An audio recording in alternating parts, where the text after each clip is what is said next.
No fundo, teste. Eu já estou a fazer. Já estamos a ouvir. Já fizemos a todos? Já fizemos o... Eu acho que não. Está a ser agora. Ok. Não, Está bem. está a funcionar. A mim ainda não fizeram. Fizeram agora. Está a falar? Sim, estou. Agora está. Já. Os microfones estão sempre abertos. Portanto, nós não Ok. podemos dizer nada. É você. Exatamente. Podem. Podemos fazer um coro. Isso é problemático quando se vai a outros sítios e julga-se que ele está desligado. Cláudia, já temos aqui 3 candidaturas aos prémios.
Boa tarde. Bem-vindos a mais uma sessão do ciclo de webinars ADC à Conversa Com.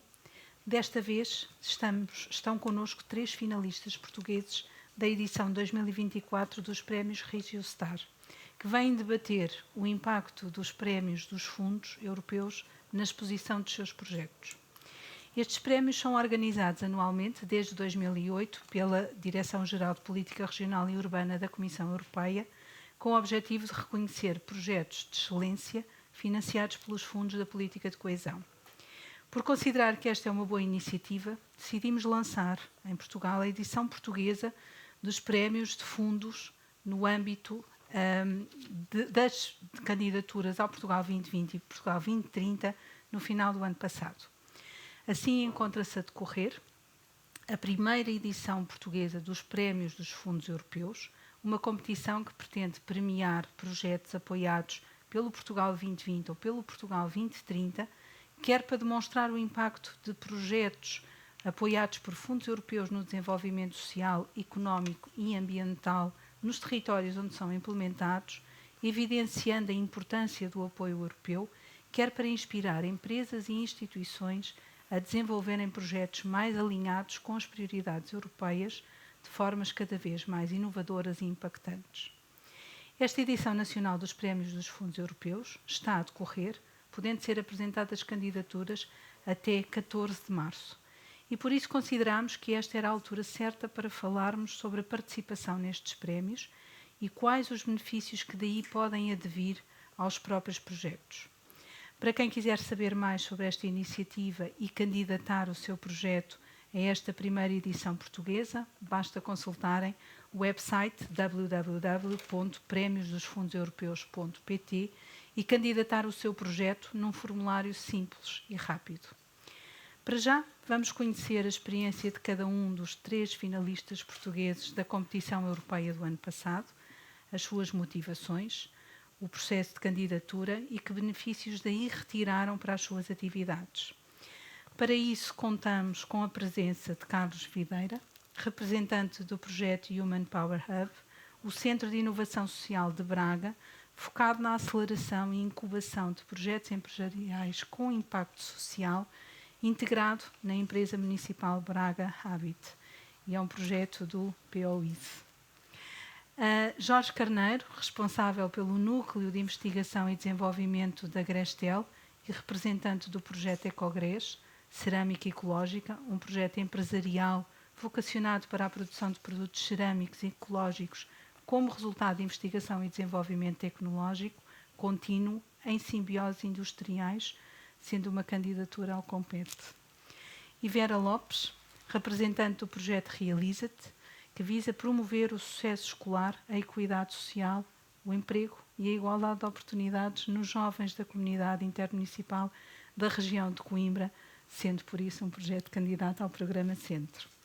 Eu sou Cláudia Joaquim, presidente da Agência para o Desenvolvimento e Coesão, e acompanhada pela Elizabeth Quintas, vogal da agência, vamos moderar esta conversa, à qual vamos dar agora início, agradecendo desde já a disponibilidade dos nossos convidados para estarem connosco aqui hoje. Começaria talvez por Carlos Videira, e antes de começarmos a falar da experiência dos prémios, pedia-lhe que nos explicasse brevemente no que consiste o projeto Realiza-te, uma jornada colaborativa que foi finalista na categoria Uma Europa Social Inclusiva dos Prémios Regiostar 2024. O que é que vos levou a candidatarem-se a este prémio? Qual foi a motivação? Sim, a nossa categoria era uma Europa mais próxima dos cidadãos, que era do projeto Human Power Hub. E para nós, em primeiro lugar, explicar um bocadinho o que é o nosso Centro de Inovação Social, e aquilo que faz é, no fundo, tentar encontrar respostas para os problemas e para os desafios sociais que nós encontramos no nosso município, encontrando essas mesmas soluções dentro daquilo que é a teoria da hélice quádrupla, ou seja, preconizando aquilo que é o envolvimento dos cidadãos e das organizações sociais, do setor público, das autarquias, das empresas municipais, das empresas nas suas políticas de responsabilidade social corporativa e também do mundo académico, nomeadamente das instituições ligadas ao conhecimento. E, portanto, desde a sua criação, em fevereiro de 2020, nós temos procurado vir paulatinamente capacitar estas organizações todas para a temática da inovação social, promovendo a aceleração de ideias de negócio que tenham este impacto social positivo dentro da perspectiva de cada uma destas entidades que estão no nosso ecossistema. Nós começamos por trabalhar muito com o financiamento do Portugal Inovação Social, com a medida Parcerias para o Impacto, as organizações sociais, tirá-las daquelas respostas mais assistencialistas para respostas mais inovadoras, que ao mesmo tempo que geravam um impacto social positivo, também ajudavam a garantir a sua própria sustentabilidade financeira e económica. Depois, tornamos-nos numa política pública a partir do momento em que o Human Power Hub foi integrado na estrutura da Braga Habit e, portanto, começou também a constar daquilo que era a política pública do desenvolvimento social do município, e depois começamos a trabalhar a lógica das empresas, a promoção das políticas de responsabilidade social corporativa, o apoio das empresas a estes projetos de inovação social, seja através da canalização de investimento de impacto ou de mentorias empresariais para estes projetos, e mais recentemente com a Academia a definição de agendas de investigação nesta área, utilizando o Human Power Hub e os projetos apoiados pelo Human Power Hub como casos de estudo. A motivação para nos candidatarmos a este prémio é porque o próprio Human Power Hub tem na sua gênese a participação numa rede europeia. Ou seja, foi através de o município de Braga, desde há muito, que participa ativamente em redes europeias, nomeadamente da Eurocities e também dos programas Urbact, que cada uma das redes que existe no programa Urbact está relacionada com um determinado tema. Houve uma rede Urbact desenvolvida entre 2015 e 2018 que foi o Bustino, Boosting Social Innovation. E Braga foi uma das 9 cidades que fez parte desta rede, juntamente com cidades como Paris, Milão, Turim, Barcelona, e, portanto, em cada uma destas redes em que os municípios trocam experiências, tem que sair um Integrated Action Plan, e o nosso Integrated Action Plan era a criação de um centro de inovação social em Braga que promovesse a aceleração, incubação e capacitação para a inovação social. tivemos depois a oportunidade de ter em Portugal a surgir a estrutura de missão do Portugal Inovação Social e nos candidatarmos a esse financiamento e, portanto, findo aquele ciclo em que nós trabalhamos as 4 hélices da inovação social, nós entendíamos que fazia sentido esta candidatura aos Prémios Regiostars, precisamente também para mostrar não só aquilo que nós tínhamos feito durante aquele período, mas acima de tudo para enaltecer o facto daquela ter sido uma ideia que surgiu também, de certa forma, de um financiamento europeu, porque as próprias redes Urbac têm este financiamento e, portanto, decidimos-nos candidatar porque achávamos que fazia sentido no final deste ciclo inicial de atividade do Manpower Hub, mostrar à Europa um bocadinho daquilo que já tínhamos ido lá buscar, como é que implementamos no nosso concelho. Muito obrigada. E se calhar agora passando do Human Power Hub para o Realiza-te, uma jornada colaborativa, pedia à Vera Lopes para apresentar o projeto de forma sintética e dar-nos um bocadinho, partilhar connosco a sensação que foi ser finalista. Imagino que seja um momento feliz, não é? Ter chegado ao conhecimento que era finalista de projetos, enfim, de prémios de projetos europeus. E o que é que sentiram e quais é que foram os benefícios concretos que sentiram que daí decorreram de ser finalista destes prémios? Vera. Olá, boa tarde. Efetivamente, o projeto Realiza-te surge de um desafio que nos foi colocado ao nível da nossa autoridade de gestão do Centro 2020, em que Portugal, no nível do Portugal 2020, tinha contratualizado com a União Europeia a meta de baixar o abandono escolar precoce, que efetivamente estavam em níveis acima da média europeia, e efetivamente o direito à educação e o direito a ter as oportunidades sociais para cumprir efetivamente o direito a uma educação de qualidade é algo que qualquer sociedade tem que primar. E o desafio foi colocado a uma entidade, que é uma comunidade intermunicipal, que é uma associação de 19 municípios da região centro. A nossa comunidade intermunicipal é composta por todos os municípios do distrito de Coimbra, e ainda abrangemos o município da Mialhada, que pertence a Aveiro, ao distrito de Aveiro, e ainda o município de Mortágua, que pertence a Viseu. Portanto, temos um território bastante variado e muito rico. E, essencialmente, o nosso grande desafio foi como é que nós vamos trabalhar com todos estes parceiros, como é que nós vamos prevenir, como é que nós vamos intervir e como é que nós vamos arranjar medidas de compensação para os alunos, para as crianças e os jovens que efetivamente já estão em risco de abandono. Este foi o nosso grande desafio. Esta primeira fase deste projeto decorreu entre 2017 e 2020 e os resultados relativamente à parte do impacto no que diz respeito ao abandono escolar surgem mais tarde, porque estes dados são-nos dados pelo próprio Ministério da Educação. E então percebemos que não só tínhamos reduzido o abandono escolar na nossa região abaixo para os 10%, como ainda tínhamos sido das regiões com os níveis mais baixos a nível nacional. E então, em conversa com a nossa rede de educação, resolvemos efetivamente candidatar este trabalho em rede, e é uma jornada verdadeiramente colaborativa, porque nós envolvemos a comunidade intermunicipal, as câmaras municipais, os agrupamentos de escolas e escolas não agrupadas, as associações de pais, outros stakeholders a nível da educação, inclusivamente unidades a nível do Ministério da Educação, que também nos ajudaram a desenvolver algumas das ações. E candidatámos a Regiostars e quando veio a notícia que efetivamente tínhamos sido aprovados na categoria Uma Europa Mais Social Inclusiva, ficámos muito felizes, porque a própria aprovação para nós é efetivamente algo que nos deixa muito orgulhosos, de termos a oportunidade de levar e apresentar a outros países e a outros contextos que em Portugal, na área da educação e de uma forma colaborativa, conseguimos atingir os resultados que nos propomos. E eu, se calhar, vou aproveitar este momento só para vos mostrar um pequeno vídeo que nós fizemos no âmbito do Realiza-te, para também ouvirem de quem efetivamente era o nosso público-alvo. Claro que sim. Vamos ver. Se pudermos mostrar.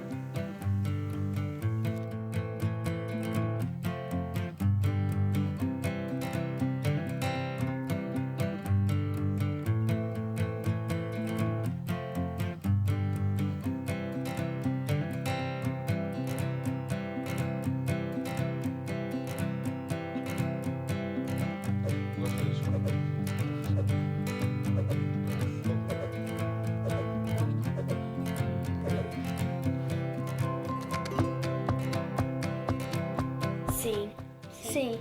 Sim. Sim. Sim. Muito. Jogar com os meus amigos. Professora, Os colegas. porque convivemos com os nossos colegas. As professoras que cuidam bem de nós. Eu gosto de agricultura, gosto de muitas coisas assim de estudo meio. Matemática, estudo meio. Português. Estudo meio. Matemática. Matemática. Estudo meio. Matemática. Estudo meio. Estudo meio. De animais e plantas. Os planetas e as rochas.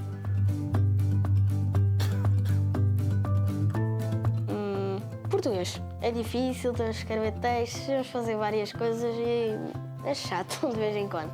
Português. Matemática. Matemática. Menos, a que eu gosto menos é de português. igual português. Português. Português. Porque temos de ler muito. E temos muitos erros.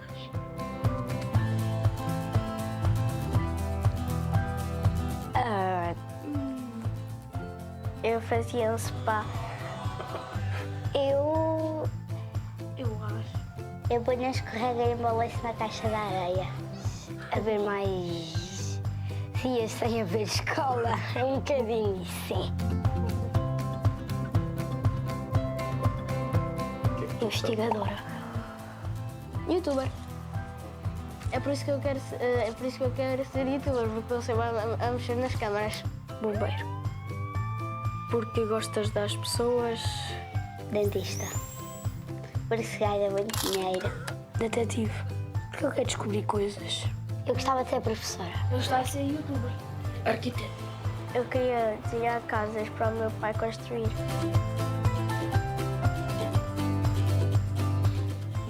Eu dizia que para ele não desistir, que ia ser preciso para o futuro e que também é divertido. Porque é assim como é que se segue na vida. Para o nosso futuro. Porque é essencial. Porque a escola serve para aprendermos. Eu acho que não deviam desistir da escola, porque a escola sempre foi boa para nós. Para não desistirem, nunca devemos desistir de nada. Porque podes aprender coisas. Que vão ser precisos para o longo da vida. Sim, e que se algum dia tiverem filhos podem ensinar aos filhos. Não desistir porque a escola é fixe.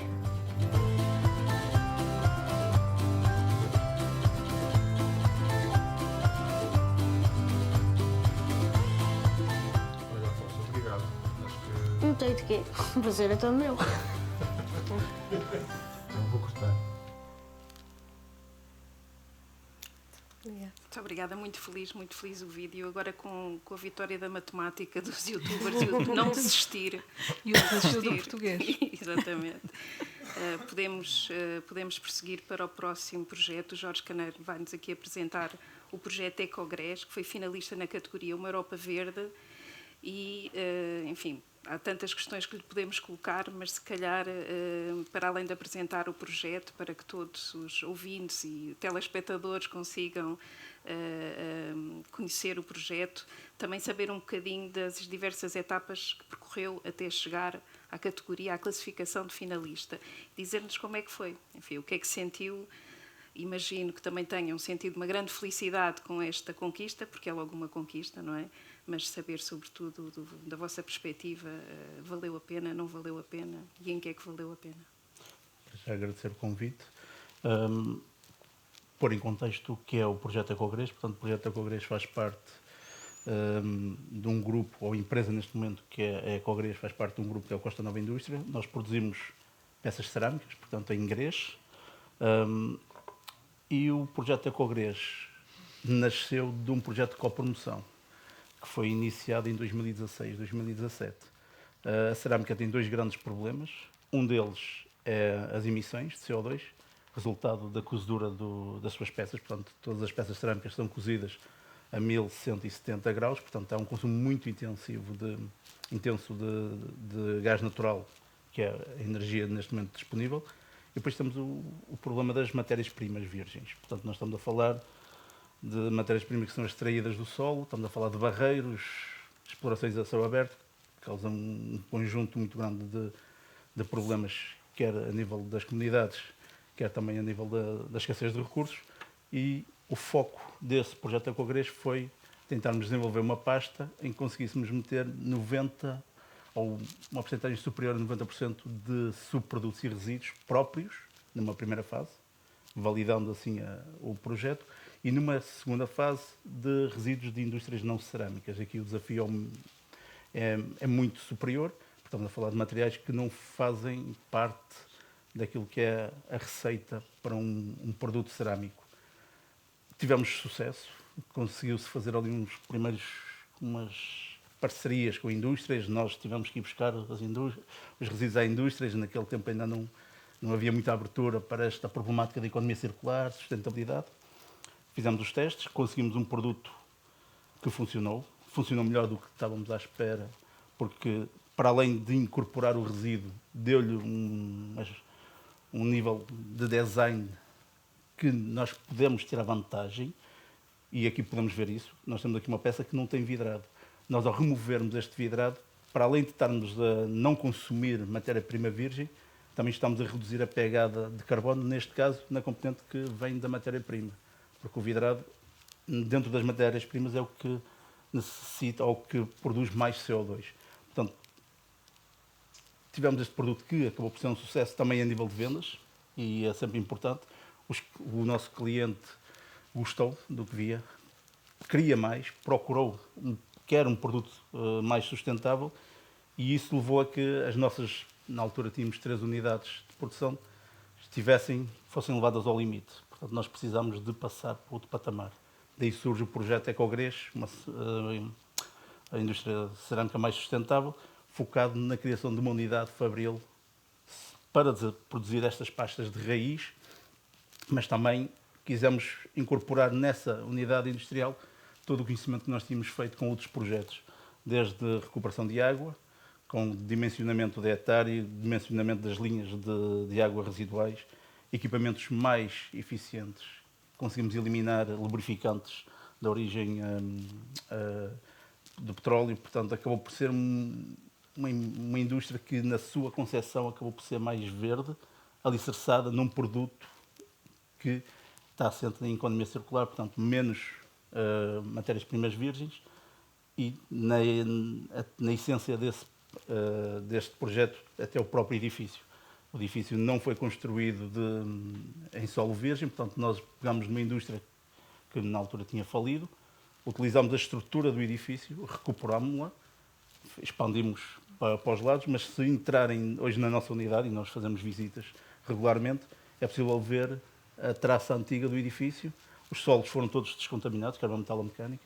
Portanto, quando entramos dentro da Ecogrês já temos a filosofia que foi criada com base neste produto e agora está lá cristalizada e que continuou. Portanto, à data de hoje já recebemos resíduos de mais de 10 empresas de diferentes setores, metalomecânica, fundição, corte de pedra, e já testamos mais de 20 resíduos. Alguns deles já deram resultados muito interessantes. Agora falta o salto para a industrialização, que é sempre complicado. A nível do impacto que teve, para já, foi uma alegria enorme recebermos a mensagem ou o e-mail que tínhamos sido selecionados como finalistas, porque já foi uma grande alegria, um orgulho, porque também fomos desafiados pelo Compete para participar, e isso aí também já nos tinha dado esse sentimento. Mas as etapas não foram desafiantes, mas também sentimos muito apoio. Ainda agora estava aqui a falar com a colega que a apresentação do projeto ao júri consistia num peixe à cuxa. Estamos a falar de 20 slides, 20 segundos por slide. Estamos a falar de 6 minutos e 40 para passar toda a informação do projeto, contando a gênese, a problemática, o que foi conseguido em 6 minutos e 40 é muito complicado, tendo em conta que nós não temos controle nos slides. Mas aí a Comissão Europeia deu-nos um workshop excelente. O workshop em si foi algo muito, muito interessante. Nós aprendemos muito.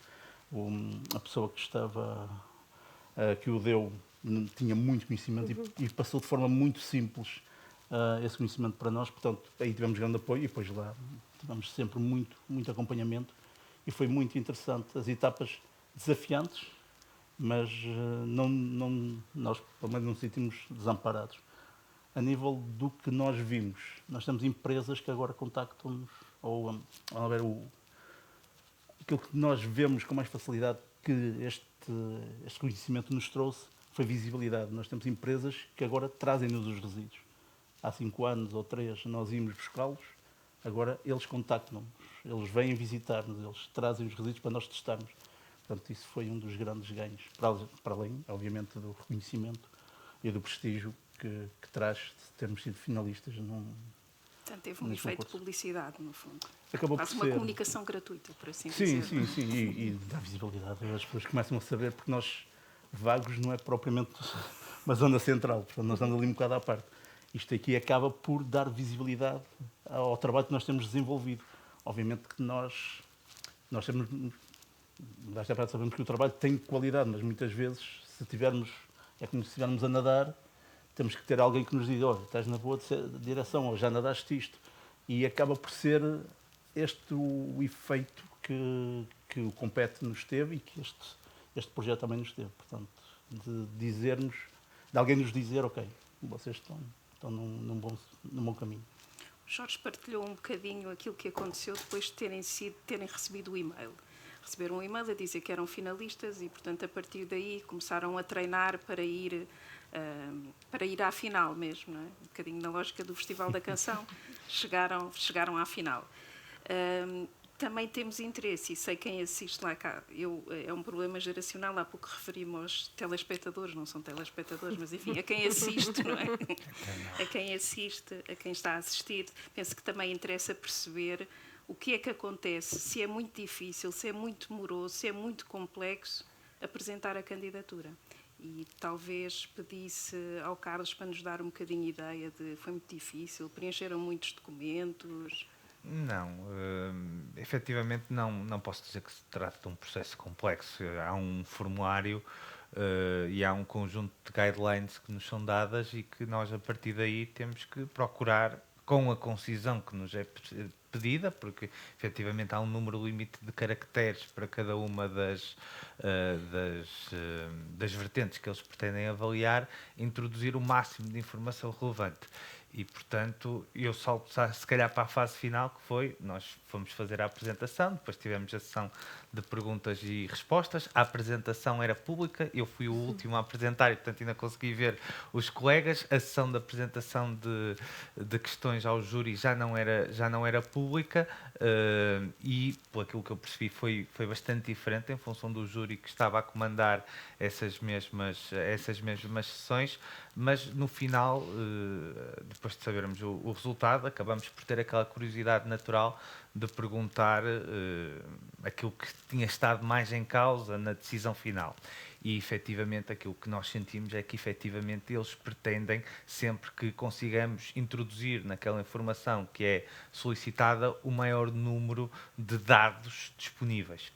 Coisa que, efetivamente, nós procuramos fazer, ou seja, traduzir aquilo que tinha sido a nossa candidatura, os indicadores que nós tínhamos colocado em números concretos, mas que, efetivamente, ainda não estava no grau de maturação que nós, efetivamente, queríamos. Aliás, nós éramos uma candidatura ao Portugal Inovação Social, naquilo a que foi os primeiros avisos que existiram na altura para as parcerias das medidas para o impacto. Nós, neste momento, já temos uma candidatura aprovada novamente do Portugal Inovação Social para o 2030, para uma medida diferente, que é os Centros de Empreendedorismo de Impacto, no qual o Human Power Hub está inserido e, efetivamente, agora uma das condições, efetivamente, para termos essa candidatura aprovada era termos um modelo de gestão de impacto, ou seja, criarmos a figura do gestor de impacto na nossa estrutura e produzimos relatórios anuais de impacto que nós também procuramos contratualizar com a Universidade do Minho, em primeiro lugar a definição de uma metodologia para o efeito e depois a produção desses mesmos relatórios. E acredito que esse trabalho que agora é exigido logo na candidatura e na execução dos projetos para depois recebermos o devido reembolso das despesas de financiamento aprovado, também acredito que no futuro nos venha a ajudar a trazer esses dados que são fundamentais para instruir uma candidatura com sucesso a um programa como o RegioStars ou como outros semelhantes que também existem. Ou seja, se voltasse a concorrer, agora ganhava, porque já tinha toda a informação necessária. Acho que sim. Acho que sim. E a Vera, pareceu-vos que foi uma mais-valia terem concorrido em termos de publicidade? Foi difícil? Acharam difícil? Sentiram que era um esforço adicional que valeu a pena, não valeu a pena? Não chamaria um esforço adicional. Nós sentimos-nos muito apoiados pelo programa operacional do centro, desde o início, que sempre nos apoiaram a nível da divulgação, da promoção, do projeto. Mesmo em Bruxelas estiveram connosco. Acho que também tem que se passar esta mensagem que, para além das entidades que concorrem, nós sentimos o verdadeiro apoio dos programas operacionais que nos acompanham, porque também foram eles que apostaram em nós, não é? E isso é muito reconfortante. Para nós é uma mais-valia mostrar a nível local que o que é feito a nível local é considerado de qualidade e que é um reconhecimento a nível europeu.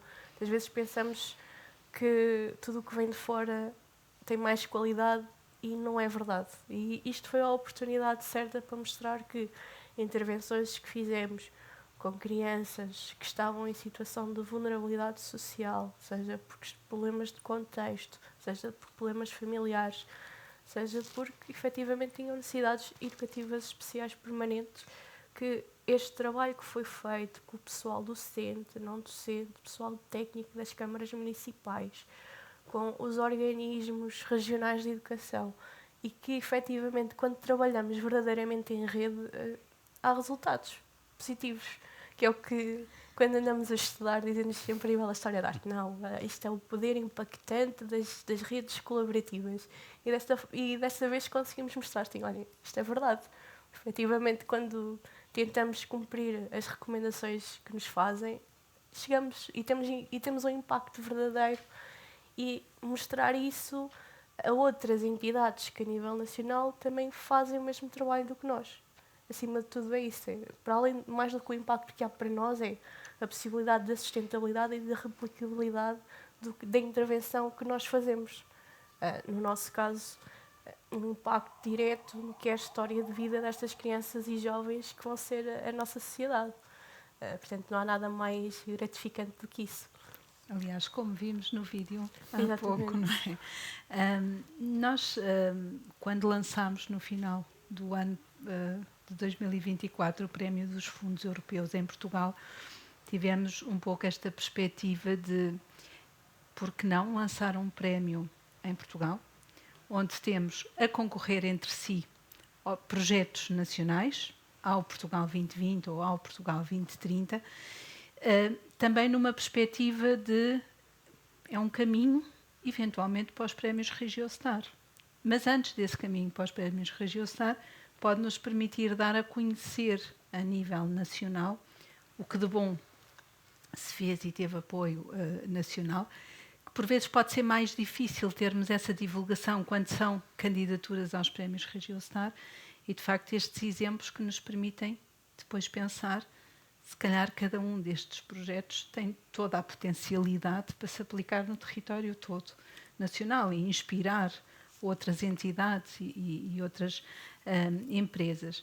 E é um pouco isto também gostaria de ouvir, gostaríamos de saber a vossa opinião, se este lançamento deste prémio dos fundos nacional, se consideram que pode ser importante para que outras entidades ou cada um de vós possa concorrer agora até 14 de março, não só porque permitirá avançar com uma candidatura, começar este trabalho de apresentar, de identificar como é que vamos fazer, mas depois que essa candidatura possa também servir a Portugal, ter aqui um conjunto de projetos de muita valia e que possam depois candidatar-se aos Regiostar. Portanto, Gostaríamos de saber a vossa opinião sobre este prémio nacional e se consideram que pode ser mesmo importante a apresentação de candidaturas numa perspectiva de divulgação nacional e numa perspectiva de candidatura aos prémios Regiostar e, portanto, num segundo patamar. Posso começar? Sim, claro que sim. Eu acho que a criação deste prémio, quando nós soubemos que efetivamente na nossa entidade que o prémio tinha sido criado, ficámos muito satisfeitos, porque também é uma oportunidade de nos inspirarmos com o trabalho que está a ser feito em Portugal em diversos tipos de áreas, não é? Nós aqui nesta pequena conversa que tivemos aqui exploramos 3 áreas que são dispares, mas que efetivamente todas elas acabam por ter um impacto na nossa vida, quer a nível de trabalho, quer a nível pessoal. E acho que também para o público em geral, para quem não trabalha no contexto dos projetos financiados, há muito desconhecimento do que efetivamente é feito.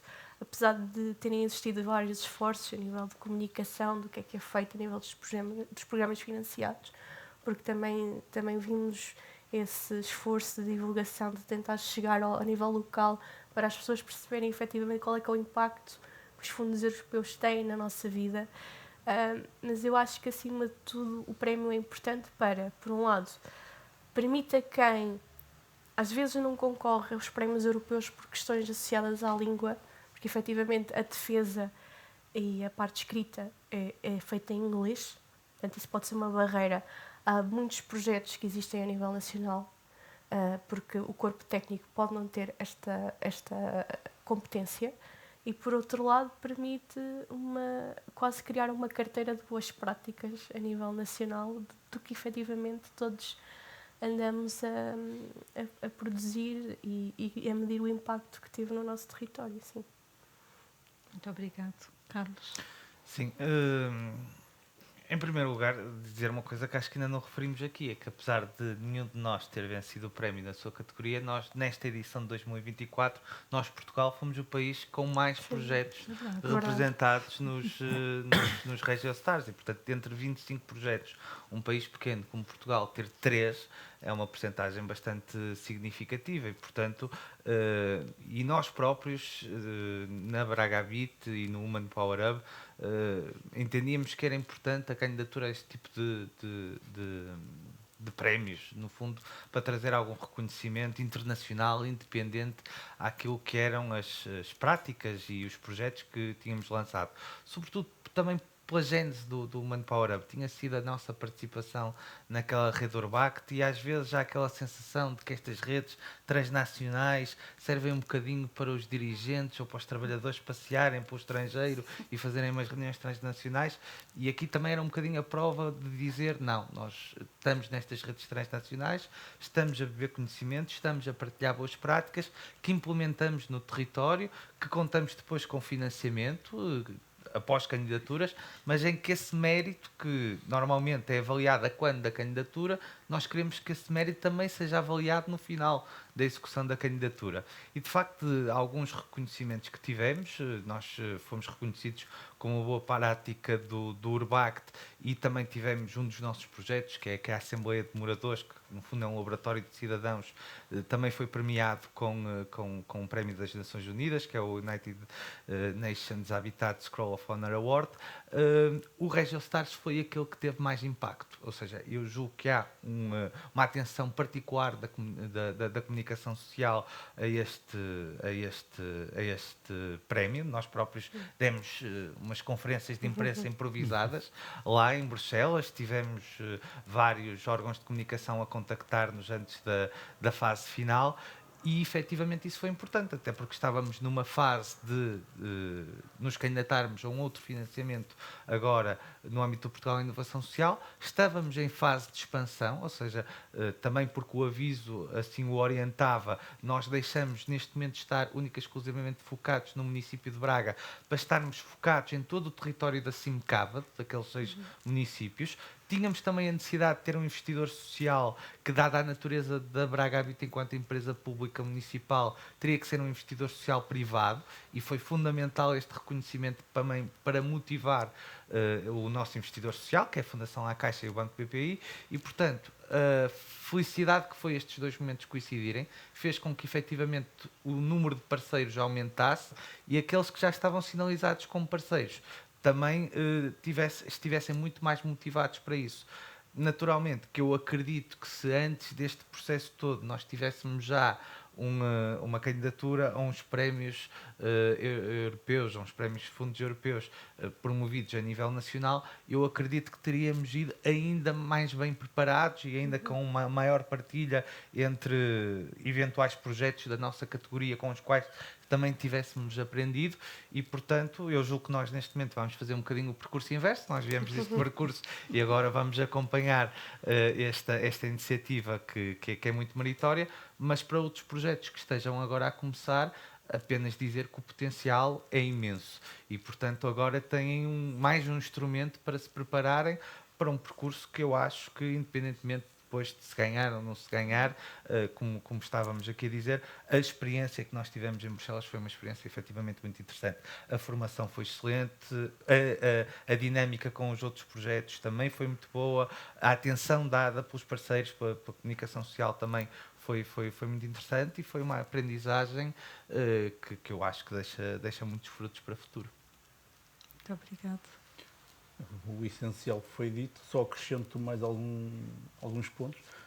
Pelo menos na categoria onde a Graciela estávamos a falar de 65, se não me engano, projetos que tinham sido postos a concurso, portanto nós fomos selecionados de 65, também acho que foi o ano em que houve mais candidaturas, para que tenham uma noção também da dimensão. Muitos dos projetos que estavam a concurso, principalmente os finalistas, que nós temos depois o mapa da distribuição, eram multinacionais, portanto estamos a falar de cooperação entre diferentes países, portanto dimensões grandes, e no nosso caso éramos todos nacionais, portanto para que as pessoas não tenham receio de concorrer os prémios nacionais, vai ser uma excelente oportunidade, como já foi dito, para poderem testar, aprender, porque lá obviamente a questão da língua vai ser sempre uma barreira, mas bom aprender a fazer publicidade, digamos assim, a divulgar corretamente o seu projeto. E como foi dito aqui, é muito importante bater em certos pontos. Estamos a falar de um projeto, o RegioStars é um prémio no âmbito das regiões, portanto, a União Europeia quer ver que o financiamento tem impacto não só naquela região, mas que pode ser transplantado para todas as regiões da Europa. E isso é muito importante, e, pelo menos na nossa categoria, foi um dos pontos que foi mais debatido, e o projeto que ganhou acabou, se calhar, por beneficiar mais disso, porque eles neste caso era uma ilha, era produção de biocombustíveis a partir de fontes renováveis, numa comunidade muito isolada. Portanto, uma ilha, estava ali, mas é um projeto que pode ser transposto para outras áreas. O mesmo acontece com o Ecogres. Portanto, eu acho que é uma boa oportunidade para saber fazer também, vender. Muitas vezes podemos ter receio de dizer os pontos fortes do nosso projeto, o nosso projeto é bom nisto, e às vezes temos esse receio, porque fanfarronice, algo desse género. Eu acho que aqui é importante percebermos e conseguirmos vender bem aquilo que foi feito, e o que foi feito com qualidade. E para sermos escolhidos entre dezenas de projetos a concurso a nível europeu, alguns deles com financiamentos muito elevados, com equipas, então não estamos a falar só de equipas pequenas, estamos a falar de diferentes universidades, com diferentes empresas.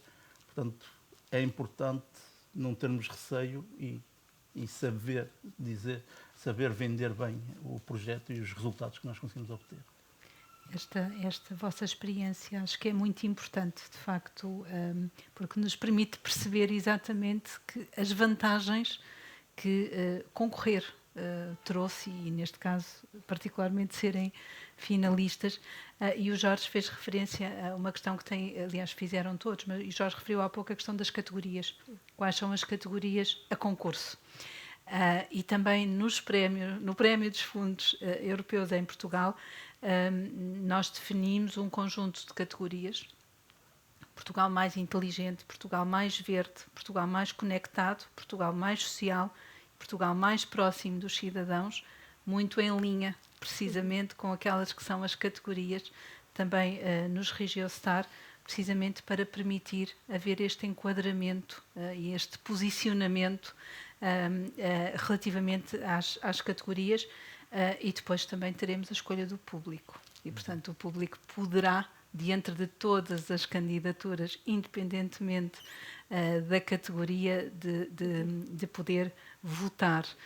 E, portanto, é um pouco esta abordagem que nos parece que, naturalmente, num primeiro ano, e esperemos que depois, em anos futuros, possamos ter aqui um reforço deste prémio nacional. Uma questão só assim muito cirúrgica: qual era a dica que dariam a quem nos está a ouvir e que possa ter interesse em concorrer na elaboração de uma candidatura? Assim, uma dica. Como já foi aqui referido, apontar de forma muito analítica os resultados positivos, tentar demonstrar o impacto que o projeto teve com valores, se possível, mas e demonstrar que é um projeto que é replicável. Não é único desta região, pode ser replicado noutras regiões. Na nossa experiência, acho que foi isso que foi mais valorizado. Portanto, quantificar o impacto e demonstrar a sua replicabilidade. Também aconselhava escolherem desde cedo qual é que é a história que querem contar, porque nos nossos projetos temos muitas histórias para contar, não é? E analisar os critérios da candidatura, de que efetivamente o que é que eles vão avaliar, e acima de tudo mostrar a componente humana que está associada aos outputs é muito importante. Sempre que tiverem imagens dos vossos projetos em qualquer uma das áreas, eu penso que isso foi muito valorizado, quer pelo público, pelo júri, quer pelo público em casa, quando fizeram a votação. Sim, eu só posso desenvolver aquilo que eles disseram. Eu acho que na fase da candidatura, na fase escrita, a medição do impacto, ou seja, eu tinha falado nos dados, mas é precisamente isto, é impacto, porque os dados não pode ser nós promovemos 30 iniciativas e envolvemos 100 pessoas. Não, no nosso caso tem que ser que aqueles projetos geraram um volume de negócios numa determinada ordem, empregaram determinadas pessoas, retiraram de uma situação de vulnerabilidade outras quantas e, portanto, isso sim é impacto, não é só chutar também números para lá para dentro. E depois, efetivamente, na fase da apresentação era precisamente o storytelling, ou seja, contar a história de como é que surgimos e para onde é que queremos ir e nesse queremos ir perceber-se que efetivamente aquilo não é um projeto nem do Norte, nem do Sul, nem do Centro, é um projeto que pode ser replicado não só no país como noutras regiões da Europa. E se depois desta explicação toda e de tudo aquilo que ouviram e até do vídeo, não é, que tiveram a oportunidade de ver, se ainda não estão convencidos, isto para quem nos ouve, para quem nos vê, se ainda não estão convencidos a concorrer aos nossos prémios, não é, ao prémio dos Fundos Europeus Nacional, então pense melhor. Pense melhor, convença-se, acelere e até 14 de março, pense neste prazo, faça tudo para apresentar uma candidatura, se enquadra nos critérios, se tem uma boa história para contar, se tem bons resultados para apresentar, apresente uma candidatura. Apresente porque é um ato de generosidade, permite a replicação dos projetos e apresente porque com a notoriedade que vai ganhar há uma mais-valia direta sobre o projeto, sobre qualquer tipo de projeto. A comunicação, a publicidade tem deste efeito, não é? Acaba por ampliar os benefícios positivos de todos os pontos de vista dos projetos que custam tanto a implementar e, portanto, é sempre uma mais-valia concorrer aos prémios, mesmo que não se ganhe aqui, como os nossos finalistas bem demonstraram.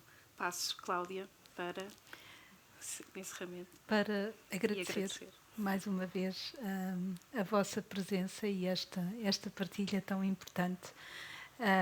e reiterando a candidatura aos prémios dos fundos que está a decorrer até 14 de março e, no fundo, para que pensemos em tornar cada projeto candidato ao Portugal 2020 ou ao Portugal 2030 numa estrela europeia. Agradeço mais uma vez a todos, muito obrigado, e encontramos-nos no próximo webinar daqui a um mês aproximadamente. Muito obrigada. Obrigada.